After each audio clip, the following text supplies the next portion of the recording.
देश निकाला दे दे घरों कढ़ दे ऐ कब उहदे नालों भी औखा ही फेर लवेगा पुत्र दी गर्दन ते छुरी। क्यों जी ये काम औखा है कि सौखा है? असी बकरियां दियां गर्दनां ते छुरियां फेरियां साडी सी निकल गई है।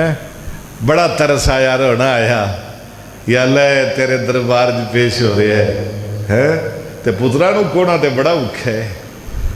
ये कोई कर सकता है? नहीं, वो खलील ही कर सकता है।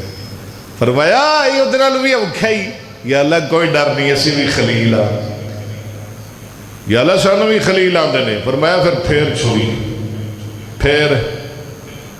फिर छुरी ला दी दौड़, इनू कर हलाल। अच्छा रब्बा, दौड़ ला दी। कित्थों पता तुहानू? कित्थों दौड़ लाई? फलस्तीन तो 1500 किलोमीटर का सफर किया ते ओदे कोल गै जिन्हों घरों कढ़िया सी। जरा गौर तो करो ना मैं की कह रहा।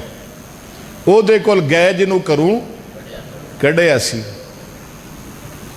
ओदे कोल गै जिहदे नाल लाड़ भी नहीं कीते, ओदे कोल गै जिन्हों कदी सीने नाल भी नहीं लाया, ओदे कोल गै जिहदे कोल कदी रह नहीं, जिन्हों रात कदी नाल नहीं पा